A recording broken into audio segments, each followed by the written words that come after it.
everyone, I am Yamini Tukral welcoming you to Adda 24/7 School। तो बच्चों last lecture के अंदर हमने chapter 15 plant growth and development के अंदर पढ़ा था कि क्या होता है हमारा डिफरेंशिएशन, क्या होता है डी डिफरेंशिएशन, क्या होता है री डिफरेंशिएशन एंड डेवलपमेंट का प्रोसेस कैसे होता है। तो जब हम डिफरेंशिएशन की बात करते हैं तो प्लांट्स के अंदर डिफरेंशिएशन वो होता है जब प्लांट्स ग्रो करके मैच्योर होने लगते हैं। तो जब वो स्पेसिफिक फंक्शंस, उनके सेल्स जो हैं स्पेसिफिक फंक्शंस एक्वायर कर लेते हैं तो उन्हें हम लोग क्या बोलते हैं, डिफरेंशिएटेड सेल्स बोलते हैं।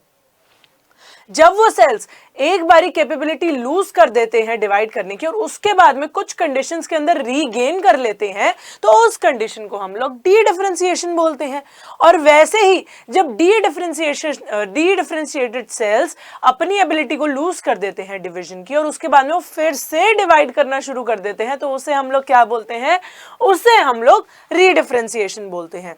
और डेवलपमेंट एक होलसम प्रोसेस होता है of growth and differentiation.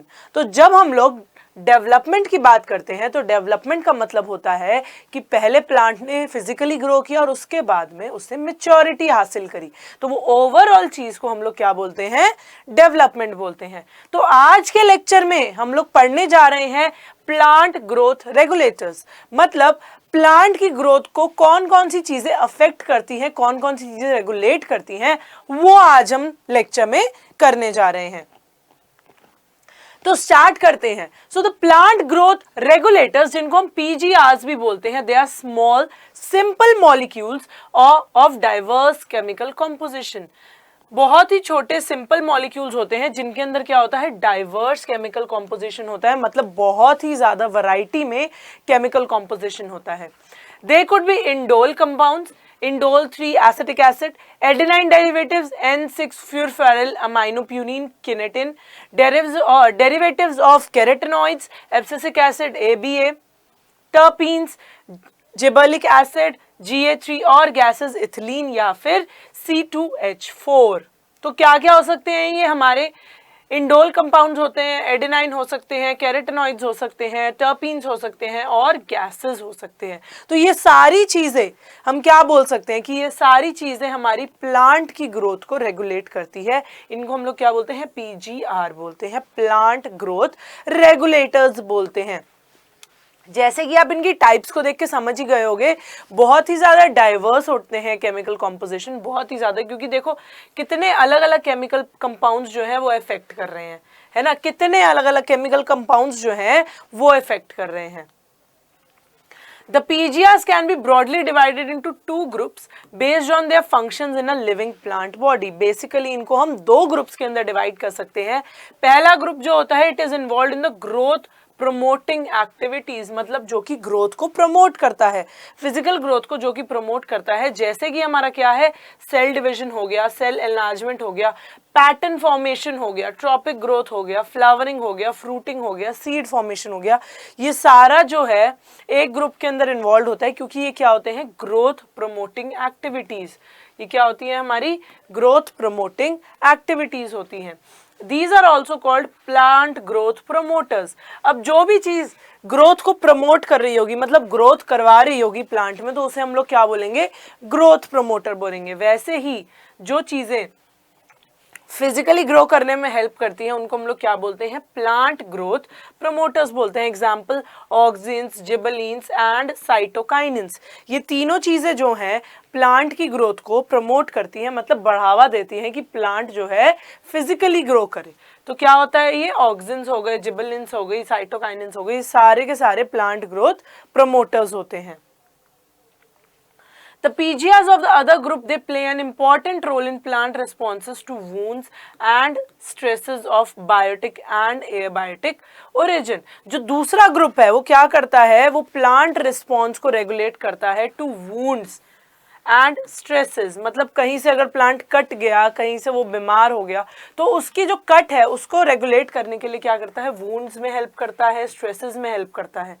So the PGRs of the other group, they are important in wounds and stresses of biotic and abiotic origin।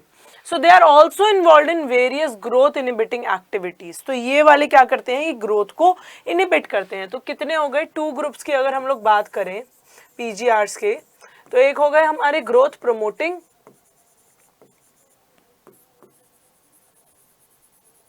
और एक क्या हो गए हमारे ग्रोथ इनहिबिटिंग, है ना।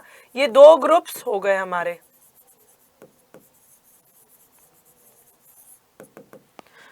जो ग्रोथ प्रमोटिंग है वो तो हमने देख लिया कि ऑक्सिन्स हो गए, जिबरलिन्स हो गए, साइटोकाइनिन्स हो गए। दूसरा क्या होता है, जो ग्रोथ इनहिबिटिंग होते हैं वो हमारे वुंड्स और स्ट्रेसेस में भी हेल्प करते हैं कि अगर अनफेवरेबल कंडीशन है तो उसमें भी हेल्प करेंगे, कोई वुंड लग गया, कोई कट गया तो वो उसमें भी हेल्प करेंगे। So they are also involve in various growth inhibiting activities such as the dormancy and abscission.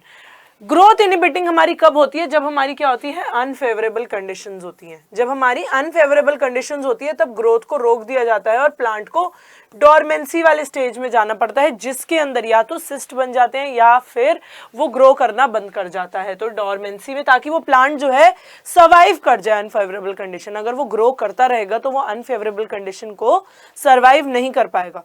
तो जिसकी वजह से जो प्लांट है सरवाइव करता रहे वो डोरमेंट स्टेज के अंदर चले जाता है, डोरमेंसी के अंदर चला जाता है और एब्सेशन के अंदर चला जाता है। The PGR abscisic acid it belongs to this group. जो एब्सिसिक एसिड है वो किससे बिलोंग करता है, इसी ग्रुप से बिलोंग करता है जो कि ग्रोथ इनहिबिटिंग होते हैं। So the gaseous PGR ethylene could fit either of the groups. It is largely an inhibitor of growth activities. जो इथिलीन है इसका क्या होता है, हमारा डुअल रोल होता है। इसका हमारा डुअल रोल होता है कि ये ग्रोथ में भी हेल्प करती है और इनहिबिटिंग में, पर लार्जली अगर हम इसका मेजर पार्ट देखें तो ये इनहिबिशन में हेल्प करती है। इसकी डिस्कवरी कैसे हुई थी, प्लांट ग्रोथ रेगुलेटर्स की डिस्कवरी कैसे हुई थी। The observation of Charles Darwin and his son Francis Darwin when they observe that the coleoptiles of the canary glass responded to unilateral illumination by the growing towards the light source. उन्होंने देखा कि जो coleoptile है वो photo periodism show कर रहा है, मतलब वो सन की तरफ ग्रो कर रहा है, वो लाइट की तरफ जो है अपना रिस्पॉन्स दे रहा है। उन्होंने सबसे पहले ये देखा, चार्ल्स डार्विन और उनके बेटे फ्रांसिस डार्विन ने। So after a series of experiments, it was concluded that the tip of coleoptile was the site of transmissible influence that caused the bending of the entire coleoptile. तो जब discovery हुई तो उनको पता चला जो coleoptile का एंड जो एपेक्स था वो था हमारा ट्रांसमिटेबल इन्फ्लुएंस के अंडर, और वो ही क्या कर रहा था, वो बेंडिंग कर रहा था of the entire coleoptile towards the light source. तो हमने कैसे देखा कि कैसे हुई इसकी डिस्कवरी, कि चार्ल्स डार्विन और फ्रांसिस डार्विन ने देखा कि कोलियोप्टाइल जो है लाइट की तरफ में रिस्पॉन्ड कर रहा था। वो कैसे रिस्पॉन्ड कर रहा था, उन्होंने जब ये देखा कि वो लाइट की तरफ बेंड कर रहा है, उन्होंने देखा कि जो कोलियोप्टाइल है उसकी टिप पे कुछ ट्रांसमिटेबल इन्फ्लुएंस है जो कि उस कोलियोप्टाइल को बेंड कर रहा है और लाइट की तरफ मूव करने में हेल्प कर रहे हैं। देखो ये जो है, ये कोलियोप्टाइल की टिप, ये जो कोलियोप्टाइल की टिप है ये ही जो है बेंडिंग कॉज कर रही है, क्योंकि इसके अंदर क्या है, ट्रांसमिटेबल इन्फ्लुएंस। इसके अंदर क्या है, हमारा ट्रांसमिटेबल इन्फ्लुएंस है।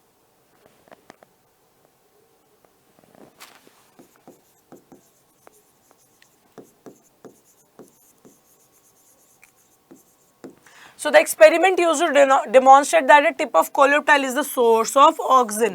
तो ये पता चला कि उस टिप ऑफ, उसके अंदर क्या है, हमारा ऑक्सिन है। क्या है, ऑक्सिन है। ऑक्सिन क्या कर रहा है, उसको बेंड कर रहा है टुवर्ड्स दी लाइट सोर्स, और एरोज इंडिकेट कर रहे हैं क्या, कि डायरेक्शन ऑफ लाइट क्या है। देखो डायरेक्शन ऑफ लाइट ऐसे है तो वो लाइट की तरफ ही बेंड कर रहा है।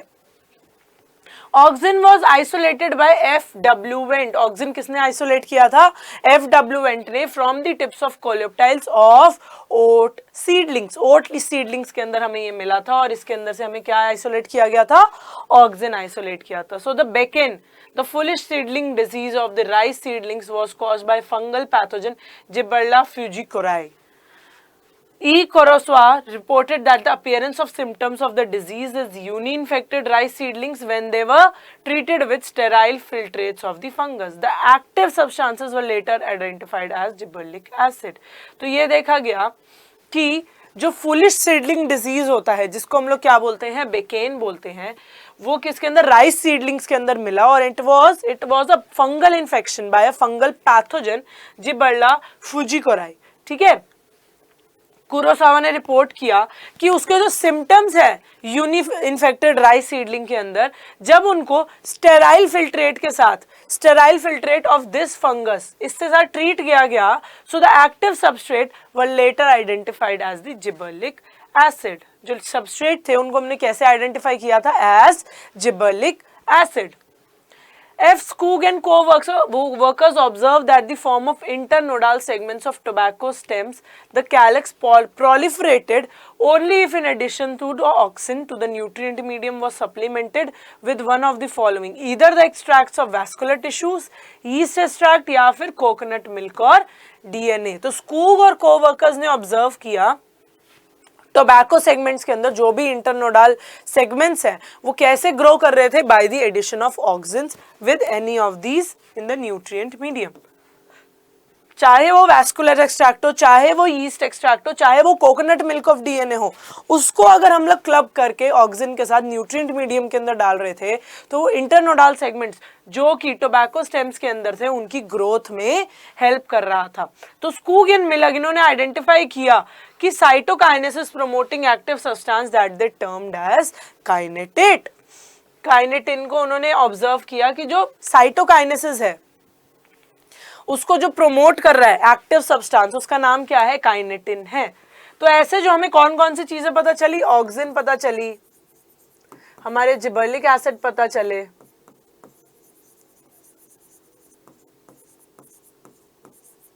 और हमारे काइनेटिन पता चले।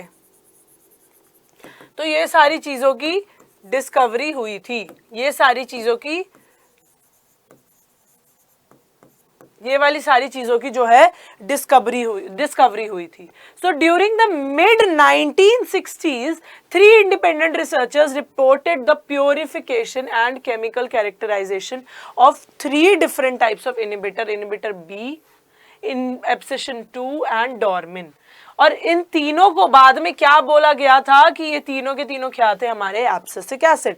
तो ऑक्सिन की डिस्कवरी हमने देख ली, जिबर्लिक एसिड की देख ली, हमने काइनेटिन की देख ली। तो जब हम इनहिबिटर्स की बात करते हैं तो 1960s के अंदर हमें 3 इनहिबिटर्स मिले थे, inhibitor B, abscission 2 and dormin, हमें ये 3 इनहिबिटर्स मिले थे। और उसके बाद में ये देखा गया कि ये तीनों के तीनों जो थे आइडेंटिकली काम कर रहे थे, ये तीनों के तीनों हमारे आइडेंटिकल थे। और लेटर ऑन इनको कहाँ बोला गया? इनको बोला गया कि ये तीनों के तीनों क्या है? एब्सिसिक एसिड है। तीनों के तीनों क्या है? एब्सिसिक एसिड है।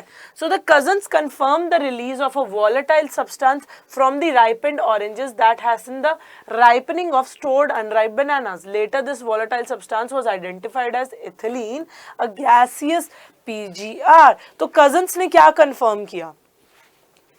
कजन्स ने कंफर्म किया कि एक वॉलेटाइल मतलब कि गैसियस सब्सटेंस है जो कि अनराइपेंड ऑरेंजेस के अंदर अगर हम लोग डाल रहे हैं वो क्या हो रहे हैं? वो राइप हो रहे हैं, मतलब वो फ्लावर कर रहे हैं, वो मतलब खिल रहे हैं। अगर अनराइपेंड के अंदर,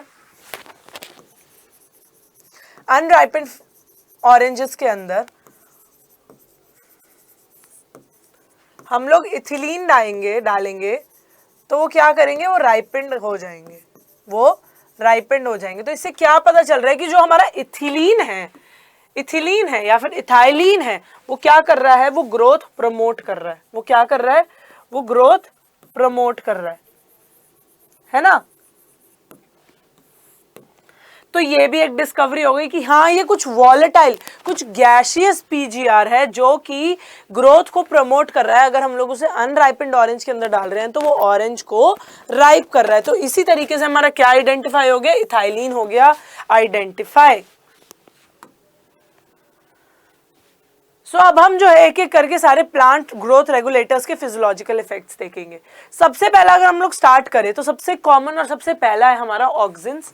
ऑक्सिन किससे डिराइव हुआ है? From the Greek word auxein, to grow, which means to grow, मतलब ये ग्रोथ को जो है प्रमोट करता है, जो कि ग्रीक वर्ड में भी बोला गया है। It was first isolated from human urine, human urine से जो है ये आइसोलेट किया गया था। जो the term auxin it is applied to indole 3 acetic acid, IAA।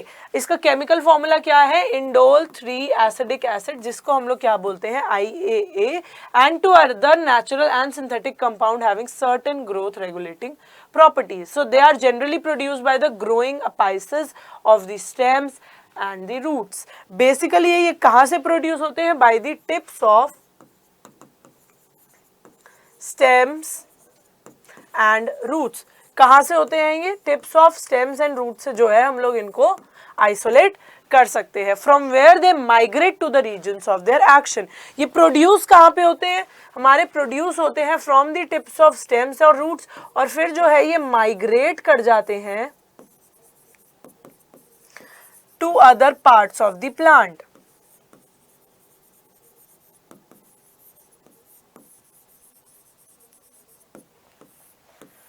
तो ऑक्सिन्स बेसिकली कहाँ पे प्रोड्यूस होते हैं? They are produce at the tips of the shoots and the roots, और वो क्या करते हैं? वो ग्रोथ को रेगुलेट करते हैं, ग्रोथ को प्रमोट करते हैं, और जब वो टिप्स पे एक बार प्रोड्यूस हो जाते हैं तो वो प्लांट के अलग अलग बॉडी पार्ट के अंदर जाके अपना एक्शन जो है स्टार्ट कर देते हैं।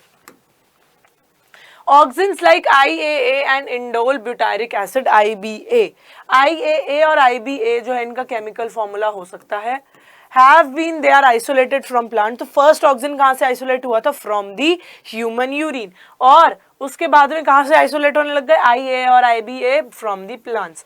NAA naphthalene acetic acid and 2,4-D dichlorophenoxy acetic acid they are synthetic auxin. अब दो तरीके के ऑक्सिन्स आते हैं हमारे। अगर हम लोग ऑक्सिन्स की बात करें, हमारे दो तरीके के आते हैं, नेचुरल एंड सिंथेटिक।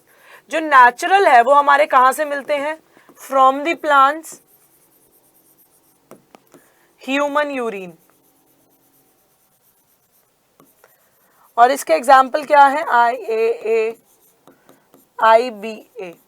जब हम सिंथेटिक की बात करते हैं, इसके एग्जाम्पल क्या है? NAA नैप्थलीन एसिटिक एसिड, या फिर 2,4-D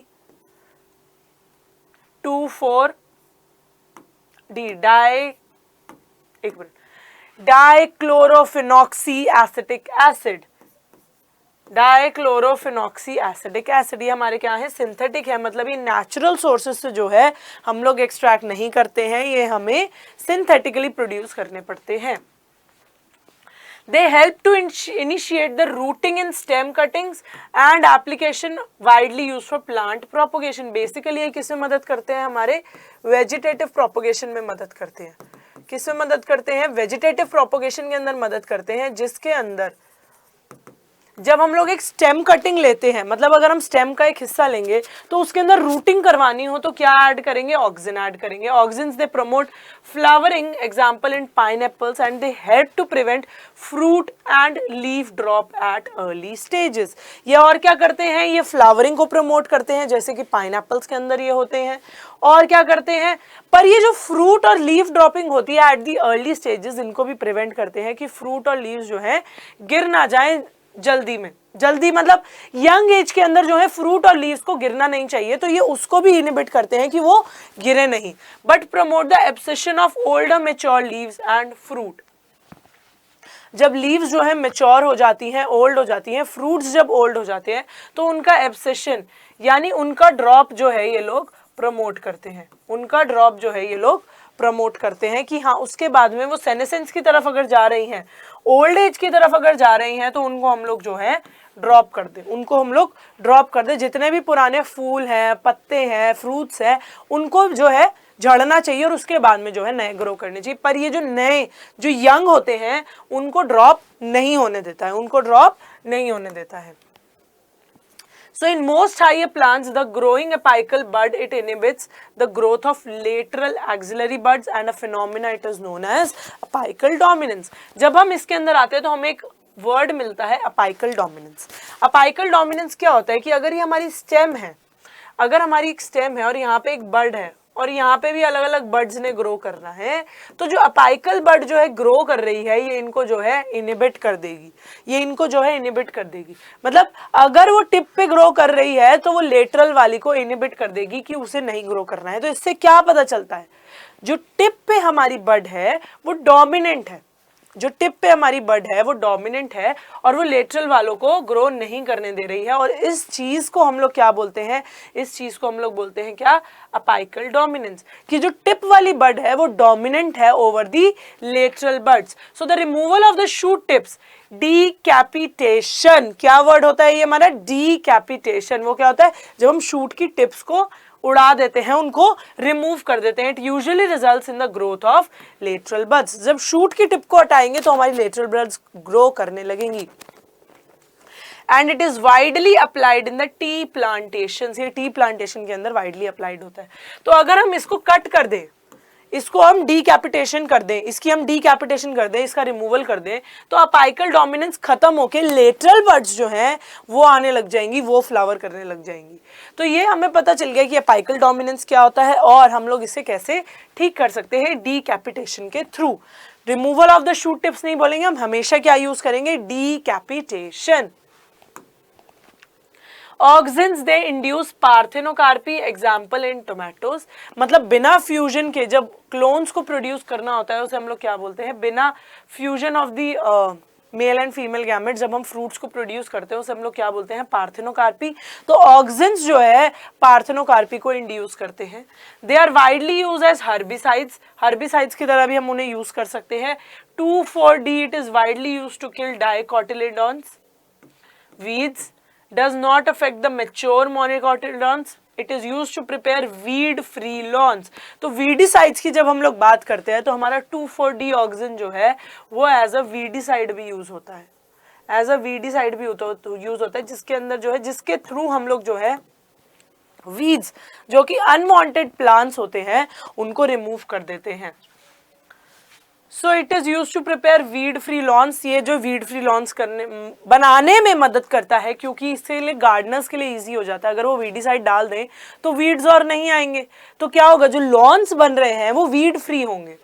so auxin also control xylem differentiation and helps in cell division. तो ऑक्सिन हमारा जो है फ्लावरिंग को प्रमोट करता है, स्टेम कटिंग के अंदर रूट इनिशिएशन को हेल्प करता है, पार्थेनोकार्पी में मदद करता है, it works as a herbicide, dicotyledons को वो किल करता है और मैच्योर मोनोकोटिलेडॉन्स को बिल्कुल अफेक्ट नहीं करता है, जाइलम डिफरेंशिएशन में मदद करता है और सेल डिवीजन के अंदर।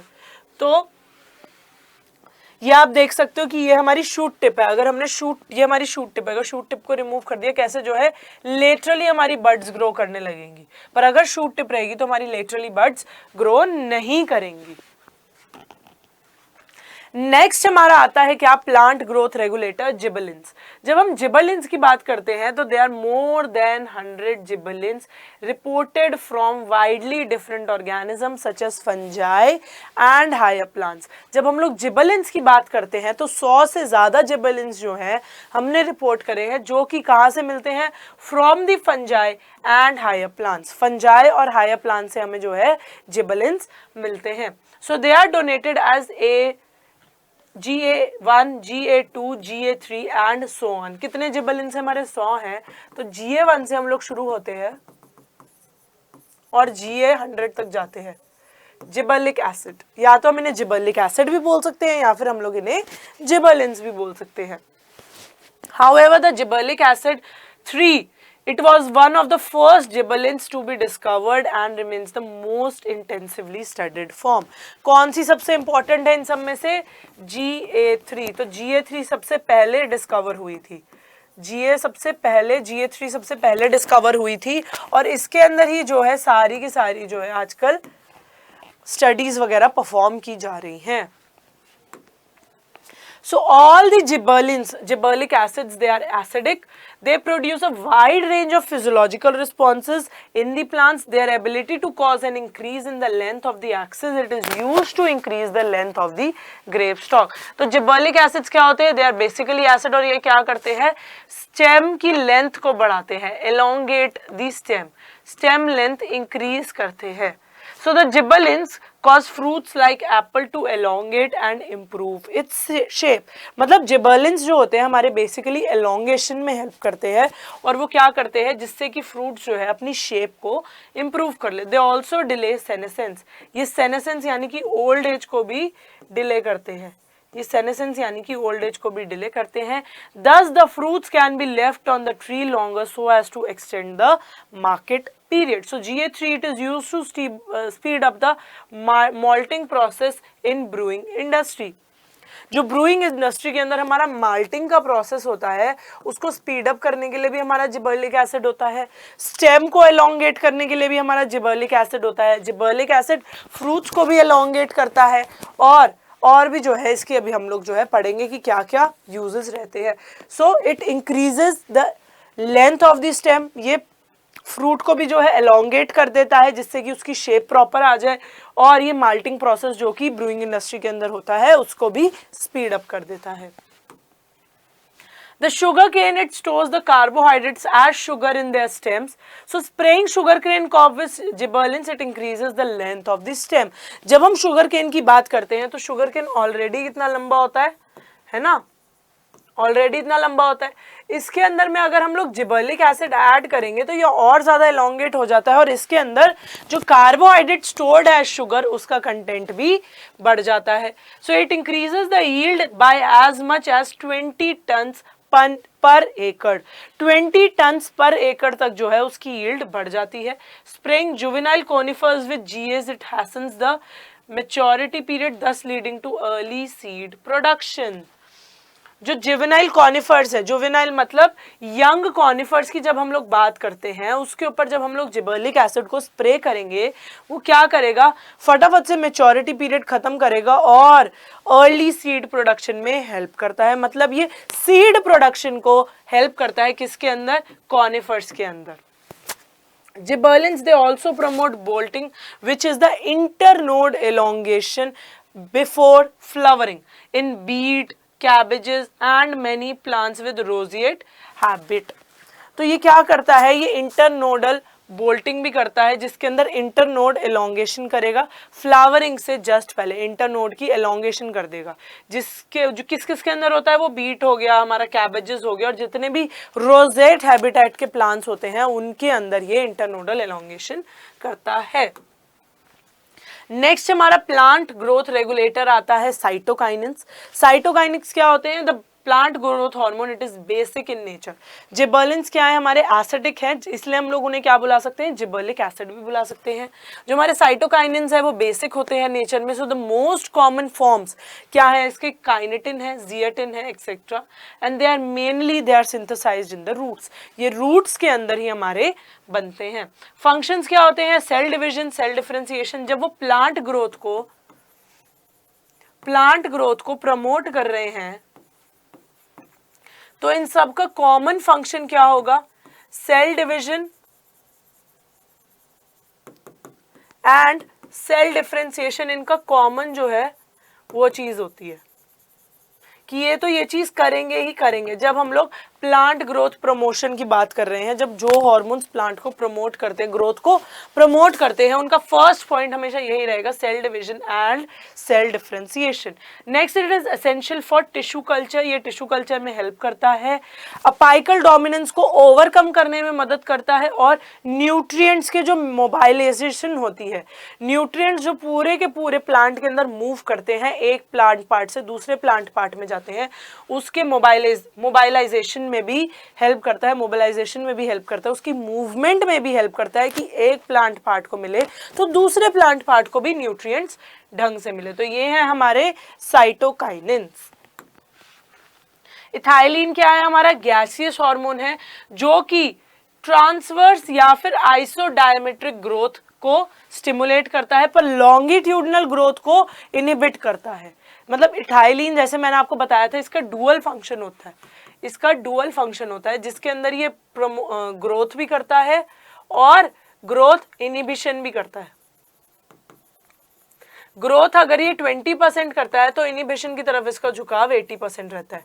तो जैसे कि इसके अंदर लिखा हुआ है कि इथाइलिन हमारा गैसियस हार्मोन है जो क्या करता है, ग्रोथ किस डायरेक्शन में क्या स्टिमुलेट करता है? इन द ट्रांसवर्स डायरेक्शन या फिर आइसोडायमेट्रिक डायरेक्शन जिसे हम लोग बोलते हैं, पर जो लॉन्गिट्यूडनल ग्रोथ हो रही होती है उसे ये इनहिबिट करता है। फंक्शन क्या है? Inhibition of the longitudinal growth. Second क्या है? Fruit ripening. जैसे कि हमने देखा था जो ऑरेंज, जो अनराइपेंड ऑरेंज था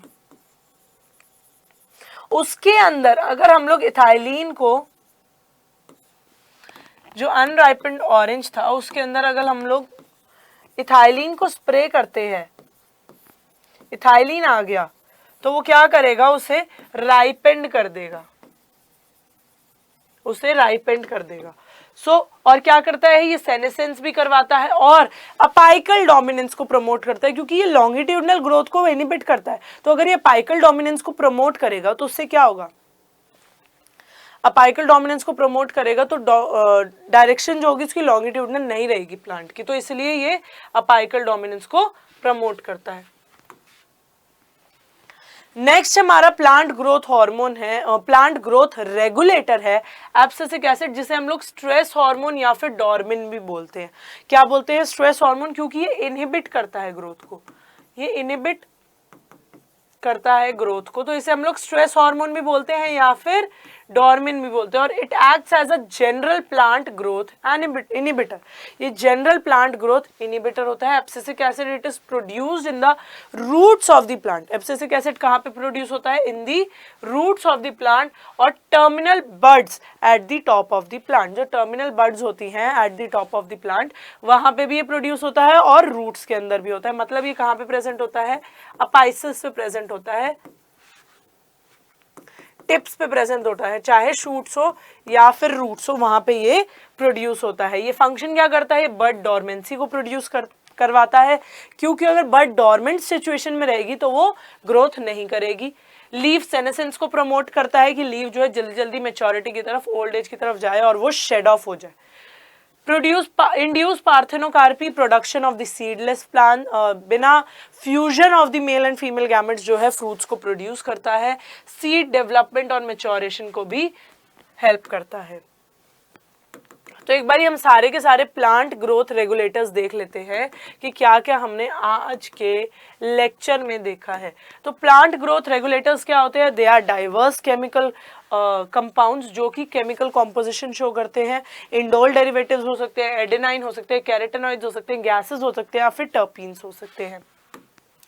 सो PGRs they can be divided into two groups. एक तो जो सिंथेसिस करते हैं जो कि प्लांट ग्रोथ को प्रमोट करते हैं, और दूसरे जो कि प्लांट ग्रोथ को इनहिबिट करते हैं। जो ग्रोथ करेंगे वो सेल डिविजन करेंगे, सेल एनलार्जमेंट करेंगे, पैटर्न फॉर्मेशन करेंगे, ट्रॉपिकल ग्रोथ करेंगे, फ्लावरिंग, फ्रूटिंग सब करेंगे। इसके अंदर कौन कौन से होते हैं जो प्लांट ग्रोथ प्रमोट करते हैं? Auxins, gibberellins and cytokinins. PGRs के जो दूसरे ग्रुप के पीजीआर्स होते हैं जो कि इनहिबिट कर रहे होते हैं ग्रोथ को, वो क्या करेंगे? वो वुंड्स और स्ट्रेसेस के टाइम पे आते हैं, वुंड हीलिंग में मदद करते हैं, स्ट्रेस हीलिंग में मदद करते हैं। अनफेवरेबल कंडीशंस के अंदर बेसिकली ग्रोथ इनहिबिटिंग हार्मोन्स आ जाते हैं। जैसे कि वो क्या करेंगे? डोरमेंसी इंड्यूस करेंगे, एब्सेशन इंड्यूस करेंगे।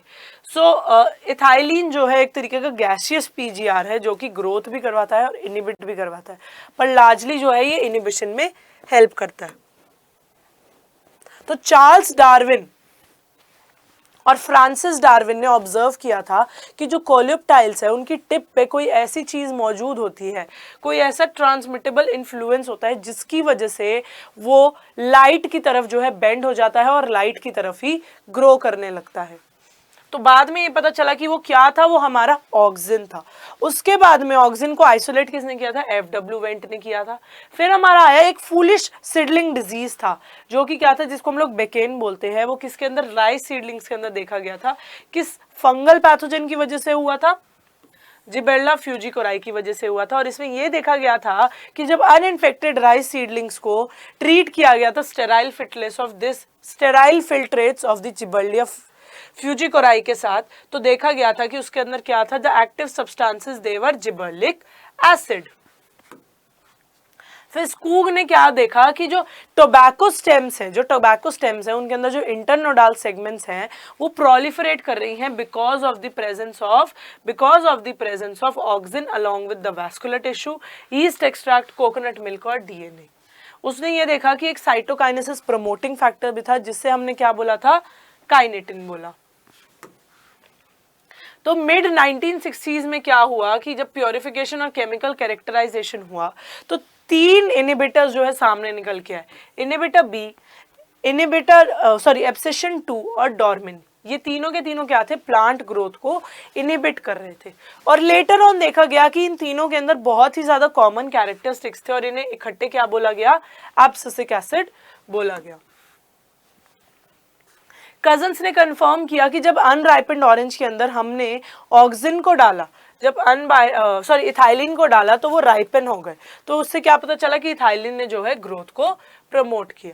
सबसे पहला हमारा प्लांट ग्रोथ रेगुलेटर आता है ऑक्सिन।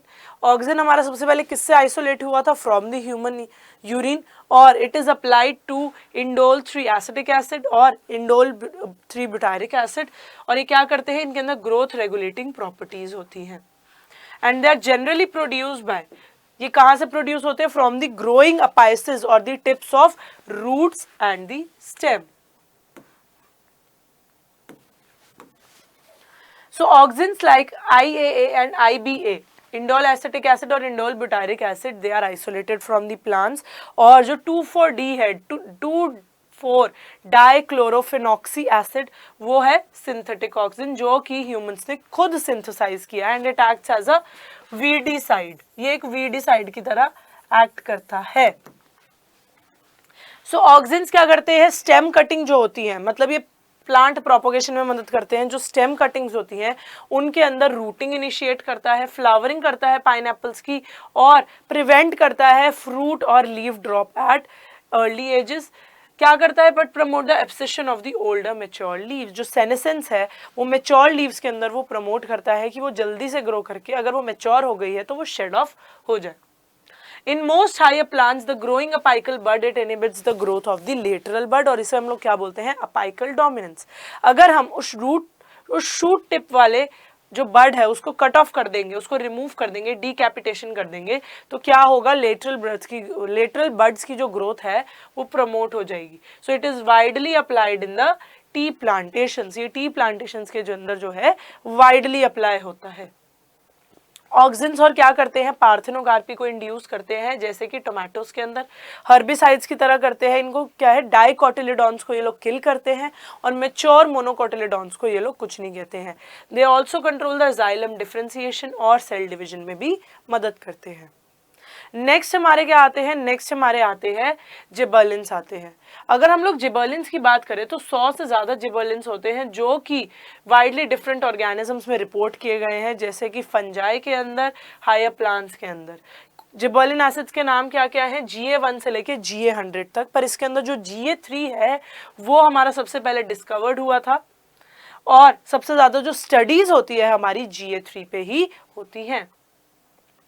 सारे के सारे जो जिबर्लिक एसिड्स होते हैं वो एसिडिक होते हैं, और वो क्या करते हैं, फिजियोलॉजिकल रिस्पॉन्सेज करते हैं। For example the increase in the length of the axis, और वो क्या करेंगे, फ्रूट्स को भी एलोंगेट करने में मदद करते हैं, जिससे कि वो अपनी शेप को इम्प्रूव कर लेते हैं। सेनेसेंस को डिले करते हैं, और माल्टिंग प्रोसेस जो कि ब्रूरी के अंदर होता है, ब्रूइंग इंडस्ट्री के अंदर होता है, उसे भी प्रमोट करते हैं। सो जैसे शुगर केन होता है, शुगर केन वो स्टोर करता है कार्बोहाइड्रेट को एज शुगर्स। वो क्या करेगा, वो शुगर केन की लेंथ को भी बढ़ा देता है, जिससे कि यील्ड जो है बढ़ जाती है अप्रोक्सीमेटली 20 टन्स पर एकड़। और ऊपर से जब हम इसको जुवेनाइल कोनिफर्स के अंदर स्प्रे करते हैं तो ये क्या करता है, ये मेच्योरिटी पीरियड को हैसन कर देता है, और उसके बाद में क्या करता है, अर्ली सीड प्रोडक्शन में मदद करता है। So gibberellins they also promotes bolting. Bolting का मतलब क्या होता है, इंटरनोड एलोंगेशन, जो कि फ्लावरिंग से पहले होता है in the rosette habit plants. फिर हमारे आते हैं साइटोकाइनेंस, जो कि बेसिक होते हैं नेचर में। मोस्ट कॉमनली साइटोकाइनेंस कौन कौन से होते हैं, काइनेटिन होते हैं, जियाटिन होते हैं, जो कि रूट्स के अंदर सिंथेसाइज होते हैं। ये बेसिकली क्या करते हैं, cell division, cell differentiation, tissue culture में हेल्प करते हैं, अपाइकल डोमिनेंस को ओवरकम करने में मदद करते हैं, और न्यूट्रिएंट मोबिलाइजेशन को हेल्प करते हैं। नेक्स्ट हमारा आता है इथिलीन, जो कि क्या करता है, बेसिकली फ्रूट राइपनिंग करता है, लॉन्गिट्यूडनल ग्रोथ को प्रमोट नहीं करता है। वो कहता है लेटरल ग्रोथ हो, लॉन्गिट्यूडनल ग्रोथ ना हो, अपाइकल डोमिनेंस को प्रमोट करता है, सेनेसेंस को फंक्शन करता है और आइसोडायमेट्रिक ग्रोथ को बढ़ाता है, जो कि ट्रांसफर या फिर लेटरल ग्रोथ हम लोग बोल सकते हैं। तो ये एक तरीके का क्या होता है, हमारा गैसियस हार्मोन होता है। लास्ट है हमारा एब्सिसिक एसिड, जिसको हम लोग स्ट्रेस हार्मोन या फिर डॉर्मिन भी बोलते हैं। ये क्या करता है, ये प्लांट ग्रोथ इनहिबिटर होता है। तो इसके फंक्शंस क्या क्या होते हैं, बड डॉर्मेंसी को प्रमोट करता है, लीफ सेनेसेंस को प्रमोट करता है, पार्थेनोकार्पी को इंड्यूस करता है और सीड डेवलपमेंट और मैच्योरेशन को हेल्प करता है। ये भी कहाँ से मिलता है, हमें रूट से मिलता है। तो जब हम एमसीक्यूज की तरफ बढ़ते हैं तो सबसे पहले auxin inhibits the growth of A apical growth, B lateral axillary bud, C roots on the stem cutting या फिर D parthenocarpic development of food. Auxin किसको प्रिवेंट करता है कि अपाइकल ग्रोथ ना हो, मतलब लॉन्गिट्यूडनली ग्रो ना करे, लेटरली ग्रो ना करे, स्टेम कटिंग की रूटिंग ना हो या फिर पार्थेनोकार्पी ना हो। A B C D, first का ऑप्शन क्या रहेगा, based on our previous understanding जो है हम लोग ये एमसीक्यूज कर रहे हैं। क्या रहेगा इसका आंसर कि ऑक्सिन किसकी ग्रोथ को इनहिबिट करता है, अपाइसिस को, लेटरल को, स्टेम कटिंग में रूटिंग को अलग नहीं करता प्रमोट, या फिर पार्थेनोकार्पी को। लेटरल एक्सिलरी बर्ड्स की ग्रोथ को ये प्रिवेंट करता है, क्योंकि ऑक्सिन के अंदर हमने देखा कि बर्ड्स जो होती है टिप पे प्रेजेंट होती है, तो ये लॉन्गिट्यूडनल ग्रोथ को क्या है, प्रमोट करता है। Auxin promotes longitudinal growth. जब लॉन्गिट्यूडनल ग्रोथ की हम लोग बात करते हैं तो मतलब वो लेंथ को लंबा करता है, इट इंक्रीजेस द लेंथ। पर लेटरल जो एक्सिलरी बर्ड्स ग्रो कर रही हैं उनकी ग्रोथ को ये इनहिबिट करता है, उनकी ग्रोथ को ये इनहिबिट करता है। तो ऑप्शन बी करेक्ट है, ऑप्शन बी करेक्ट है। Next question, the primary precursor of IAA indole acetic acid का प्राइमरी प्रीकर्सर क्या होता है, A phenylalanine, B tyrosine, C tryptophan या फिर D leucine. A B C D, indole acetic acid, IAA,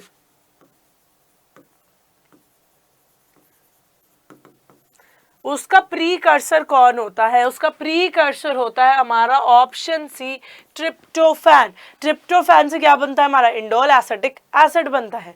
क्या बनता है, इंडोल एसिटिक एसिड बनता है।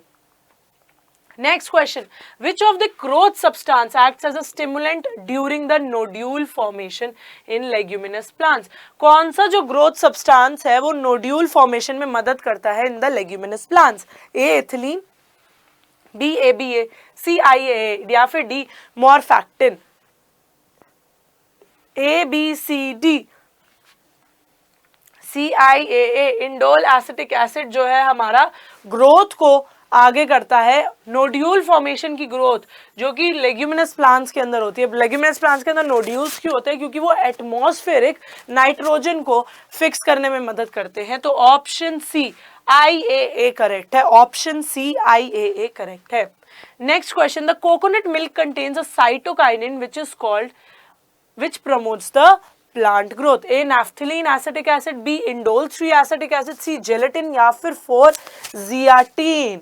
A B C D क्या रहेगा, कोकोनट मिल्क के अंदर कौन सा ऐसा साइटोकाइनिन होता है जो कि प्लांट ग्रोथ को जो है प्लांट ग्रोथ करता है, उसको प्रमोट करता है। A naphthalene acetic acid, B indole 3 acetic acid, C gelatin या फिर डी जियाटिन।